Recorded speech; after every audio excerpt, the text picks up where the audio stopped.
tout cela, et puis pour sortir des slogans, puisque je crois que maintenant tout le monde est d'accord sur cette relance un peu verte, sortir des slogans et rentrer dans le concret, parce que dès qu'on rentre dans le concret, c'est toujours un peu plus compliqué.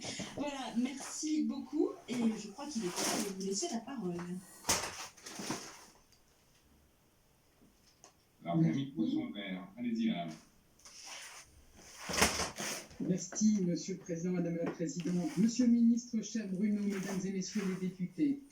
Écoutez, moi je me réjouis plus particulièrement de cette occasion qui nous est donnée, avec mon collègue Bruno Le Maire, de nous exprimer simultanément devant vous sur les enjeux économiques et écologiques de la crise sanitaire.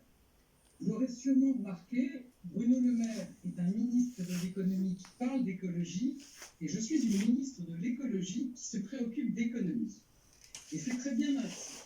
Et c'est au fond l'illustration que la vieille opposition entre écologie et économie, entre protection de l'environnement et croissance, est dépassée.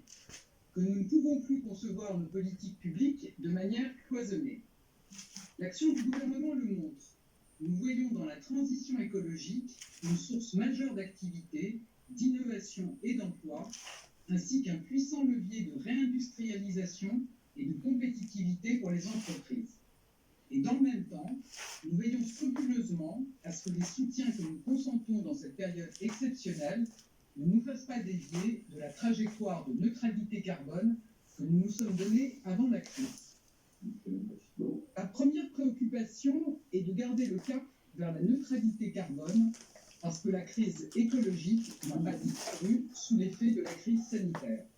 Ce virus nous montre combien nos vies, nos sociétés, nos économies peuvent être bouleversées. Si nous n'agissons pas, elles pourront l'être tout autant par le dérèglement climatique et la destruction du vivant. Et les derniers chiffres publiés le montrent encore, le premier trimestre de cette année a été le plus chaud jamais enregistré. Alors oui, la transition écologique est plus que jamais nécessaire. Nécessaire pour sauver des vies humaines. Rien que la pollution de l'air, ce sont plus de 48 000 morts par an en France. Nécessaire pour éviter des coûts économiques exorbitants. On estime que les primes catastrophes naturelles CatNat qui couvrent ces catastrophes naturelles devraient augmenter de 50% d'ici le milieu du siècle. Nécessaire aussi pour lutter contre les pandémies, car nous le savons, la crise climatique et l'effondrement de la biodiversité peuvent contribuer à leur multiplication. 60% des maladies infectieuses émergentes sont d'origine animale, dont 2/3 sont liées à la faune sauvage. La fonte du permafrost, les écosystèmes perturbés, ce sont autant de menaces virales et bactériennes.